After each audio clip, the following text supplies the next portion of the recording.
ಪಂಚ ಗ್ಯಾರಂಟಿಗಳ ಮೂಲಕ ರಾಜ್ಯದಲ್ಲಿ ಕಾಂಗ್ರೆಸ್ ಅಧಿಕಾರದ ಗದ್ದುಗೆಯನ್ನು ಹಿಡಿದಿತ್ತು. ಈಗ ಅದೇ ಪಂಚ ಗ್ಯಾರಂಟಿಗಳ ಪರಿಷ್ಕರಣೆಗೆ ರಾಜ್ಯ ಸರ್ಕಾರ ಮುಂದಾದಂತೆ ಕಾಣಿಸ್ತಾ ಇದೆ. ಅರ್ಥಾತ್ ಯಾರ್ಯಾರು ಅರ್ಹತೆ ಇಲ್ಲದೇನೂ ಈ ಫಲಾನುಭವಿಗಳಿದಾರೋ ಅವರುಗಳ ಕಳ್ಳಾಟಕ್ಕೆ ಬ್ರೇಕ್ ಹಾಕೋದಕ್ಕೆ ರಾಜ್ಯ ಸರ್ಕಾರ ಮುಂದಾಗ್ತಾ ಇದೆ. ಗೃಹಲಕ್ಷ್ಮಿ, ಗೃಹಜ್ಯೋತಿ, ಈ ಖೋಟಾ ಉಪಕೃತಿಗರಿಗೆ ಢವಢವ ಶುರುವಾಗಿರುವಂಥದ್ದು. ಅಕ್ರಮ ಫಲಾನುಭವಿಗಳಿಗ ಜರಡಿ ಆಡಿಸೋದಕ್ಕೆ ಈಗ ರಾಜ್ಯ ಸರ್ಕಾರ ಮುಂದಾಗ್ತಾ ಇದೆ. ಅರ್ಹತೆಯನ್ನು ಮೀರಿ ಗ್ಯಾರಂಟಿಯನ್ನು ಪಡಿತಾ ಇರೋರ ಪತ್ತೆಗೆ ಸಿಎಂ ಆದೇಶವನ್ನು ಹೊರಡಿಸಿದ್ದಾರೆ. ಗ್ಯಾರಂಟಿ ಯೋಜನೆಯ ದುರ್ಬಳಕೆಯ ತಡೆಗೆ ಸ್ಮಾರ್ಟ್ ಕಾರ್ಡ್ ಬಳಕೆ ಕೂಡ ಮಾಡೋದಕ್ಕೆ ಪ್ಲಾನ್ ಆಗಿದೆ. ಸ್ಮಾರ್ಟ್ ಕಾರ್ಡ್ ಮೂಲಕ ಅಕ್ರಮಕ್ಕೆ ಬ್ರೇಕ್ ಹಾಕೋದಕ್ಕೆ ರಾಜ್ಯ ಸರ್ಕಾರ ನಿರ್ಧಾರವನ್ನು ಮಾಡಿದೆ ಅನ್ನೋದು ಗೊತ್ತಾಗ್ತಾ ಇದೆ. ಸಾಕಷ್ಟು ಹಂತಗಳ ಗ್ಯಾರಂಟಿ ಪರಿಷ್ಕರಣೆಗೆ ಈ ಮೂಲಕ ರಾಜ್ಯ ಸರ್ಕಾರ ಕೈ ಹಾಕಿರುವಂಥದ್ದು. ಇದೇ ಪಂಚ ಗ್ಯಾರಂಟಿಗಳ ಮೂಲಕ ರಾಜ್ಯದಲ್ಲಿ ಕಾಂಗ್ರೆಸ್ ಅಧಿಕಾರಕ್ಕೆ ಬಂದಿತ್ತು. ಈಗ ಅದೇ ಗ್ಯಾರಂಟಿಗಳೇ ರಾಜ್ಯ ಸರ್ಕಾರಕ್ಕೆ ಹೊರೆ ಆಗ್ತಾ ಇದ್ದಾವೆ ಅನ್ನುವಂತಹ ಮಾತುಗಳಿದೆ.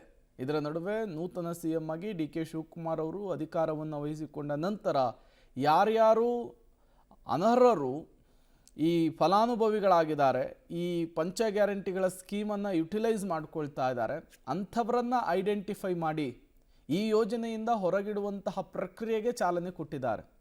ಮೊನ್ನೆಯಷ್ಟೇ ನಾವು ಗೃಹಲಕ್ಷ್ಮಿ ಯೋಜನೆಯ ವಿಚಾರಕ್ಕೆ ಸಂಬಂಧಪಟ್ಟಂತೆ ನಿಮಗೆ ಮಾಹಿತಿ ಕೊಡ್ತಾ ಇದ್ವಿ.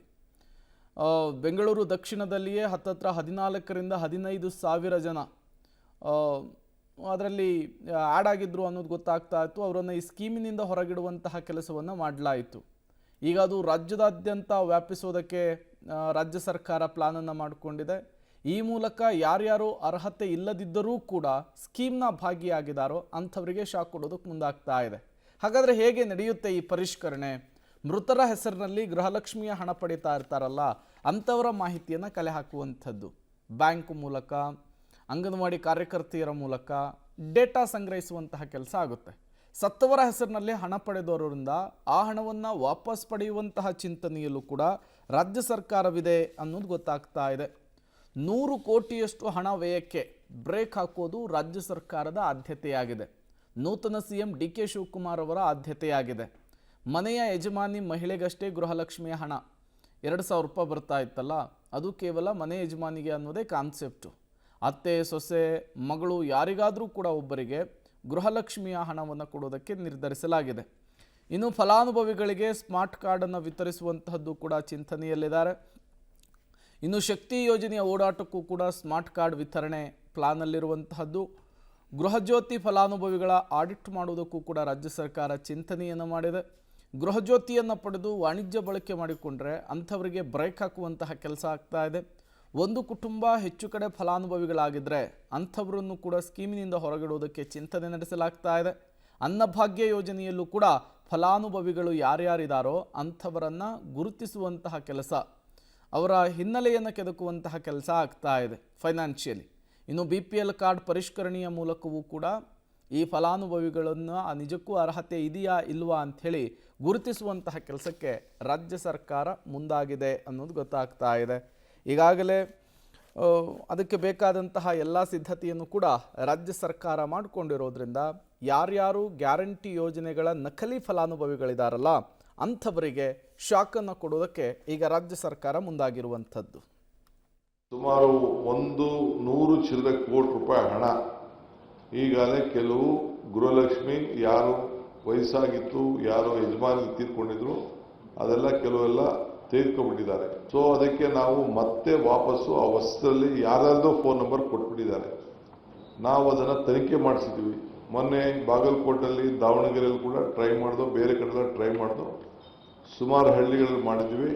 ಯಾರೋ ನಂಬರ್ಗೆ ಫೋನ್ ಹೋಗ್ತಾ ಇದೆ, ಅವ್ರ ಹತ್ರ ಇಲ್ಲ, ಮಾಹಿತಿ ಇಲ್ಲ. ಸೊ ಯಾರು ನಿಜವಾಗ್ಲೂ ಒರಿಜಿನಲ್ ಹೋಗ್ತಾ ಇದೆಯೋ ಇಲ್ಲೊಂದು ಚೆಕ್ ಮಾಡಬೇಕಾಗಿದೆ. ಅದಕ್ಕೆ ಮತ್ತೆ ಅವರು ಅರ್ಜಿಗಳನ್ನು ಕೊಡಬೇಕಾಗ್ತದೆ. ಯಾರಿಗೂ ನಿಲ್ಸಕ್ಕೆ ಹೋಗಲ್ಲ ನಾವು, but they will have to give an application. ಯಾರನ್ನ ಹಣನೂ ಕೂಡ ಯಾರನ್ನು ಕೂಡ ತೆಗೆದಾಕಬೇಕು ಅಂತ ನಮಗೆ ಇಷ್ಟ ಇಲ್ಲ, ತೆಗೆಯೋದು ಇಲ್ಲ. ಬಟ್ ಅವ್ರು ಕರೆಕ್ಟ್ ಮಾಹಿತಿಯನ್ನು ಅವರು ಕೊಡಬೇಕು. ಯಾವ ಬ್ಯಾಂಕಲ್ಲಿ ತೆಗೆದುಕೊಳ್ತಾ ಇದ್ದೀವಿ, ನಮ್ಮ ಕರ್ನಾಟಕದ ಬ್ಯಾಂಕ್ ಹೋಗ್ತಾ ಇದೆಯಾ, ಹೊರಗಡೆ ರಾಜ್ಯಕ್ಕೆ ಹಣ ಹೋಗ್ತಾ ಇದೆಯಾ, ಇಲ್ಲ ಅವ್ರು ಏನಾದ್ರು ಈ ಪೋಜಿ ಸ್ಕೀಮ್ಗಳಲ್ಲಿ ಯಾರು ಸಣ್ಣ ಲಂಚಕ್ಕೋ ಇಲ್ಲ ಅಂದರೆ ಯಾವುದಾದ್ರು ಒಂದು ಸಾಲ ತೆಗೆದುಕೊಂಡದಕ್ಕೋ ಇಲ್ಲ ಯಾವ್ದಾದ್ರು ಒಂದು ಸ್ಕೀಮ್ಗೋ ಆ ದುಡ್ಡು ಹೋಗ್ತಾ ಇದೆಯಾ ಅನ್ನೋದೆಲ್ಲ ಕೂಡ ನಮಗೆ ಮಾಹಿತಿ ಬೇಕಾಗ್ತದೆ. ಗೃಹ ಜ್ಯೋತಿಗೂ ಕೂಡ ಅವರು ಅರ್ಜಿಯನ್ನು ಕೊಡಬೇಕು. 1,64,000 ಜನ ಯಾರು ಮನೇಲಿದ್ದಾರೆ ಅವ್ರಿಗೆಲ್ಲ ಕೊಡ್ತಾ ಇದ್ದೀವಿ. ಅವರು ಕೂಡ ಒಬ್ಬೊಬ್ಬರು 5, 6, 7 ಇದಿದೆ ಅವ್ರಿಗೆ. ಅವರೇ ವಾಸ ಇದ್ದಾರಾ, ಬೇರೆ ವಾಸ ಮಾಡ್ತಾ ಇದ್ದಾರಾ, ಯಾರ ಮನೇಲಿ ವಾಸ ಮಾಡ್ತಾರೆ, ನಮ್ಮ ಕರ್ನಾಟಕದವ್ರು ಅಲ್ವಾ, ಅವ್ರ ವ್ಯವಸ್ಥೆ ಏನಿದೆ, ಇದನ್ನೆಲ್ಲ ಕೂಡ ನಮಗೆ ಮಾಹಿತಿಯನ್ನು ತಿಳ್ಕೊಳ್ಬೇಕಾಗ್ತದೆ. ಅವರು ಕೂಡ ಗುರುತಿನ ಚೀಟಿಯನ್ನು ನಾವು ಕೊಡಬೇಕಾಗ್ತದೆ. ಈಗ ನಾವು ಸುಮ್ಮನೆ ಒಂದು ಸಣ್ಣ ಚೀಟಿನ ನಾವು ಕೊಡ್ತಾ ಇದ್ದೀವಿ, 0 ಬಿಲ್ ಕೊಡ್ತಾ ಇದ್ವಿ, ನಮಗೇನು ತೊಂದರೆ ಇಲ್ಲ, ಇಷ್ಟೇ ಮಾಡ್ತಾ ಇದ್ವಿ, ಒಂದು ಕಾರ್ಡ್ ಕೊಡೋದ್ರಲ್ಲಿ ಏನು ಸಮಸ್ಯೆ ಇಲ್ಲ. ಯಾರು ಗೃಹ ಜ್ಯೋತಿ ಬಳಸ್ಕೊಳ್ತಾ ಇದ್ದಾರೆ, ಜಿನೈನಗೆ 200 ಯೂನಿಟ್ಟು ದಿನೇ ಜಾಸ್ತಿ ಆಗ್ತಾ ಇದೆ ಬೆಲೆ. ಪವರ್ ಬೆಲೆ 10 ರೂಪಾಯಿ, 12 ರೂಪಾಯಿ, 13 ರೂಪಾಯಿ ಎಲ್ಲ ಕೂಡ ಆಗ್ತಾ ಇದೆ. ನಾವು ಪರ್ಚೇಸ್ ಮಾಡಬೇಕಾದ್ರೂ ಕೂಡ 7, 8, 9 ರೂಪಾಯಿವರೆಗೂ ಕೂಡ ಹೋಗ್ತಾ ಇದೆ. ಸೊ ಅದರಿಂದ ನಾವು ಹುಷಾರಾಗಿ ಎಷ್ಟು ಯಾರಿಗೆ ಜಿನೇನಾಗಿ ತಲುಪಬೇಕೋ ಆ ದೃಷ್ಟಿಯಿಂದ ನಾವು ಅರ್ಜಿಯನ್ನು ಇನ್ನು ಕೆಲವು ದಿನದಲ್ಲಿ ಕೊಡಲಿಕ್ಕೆ ಪ್ರಾರಂಭ ಮಾಡ್ತಾ ಇದ್ದೀವಿ.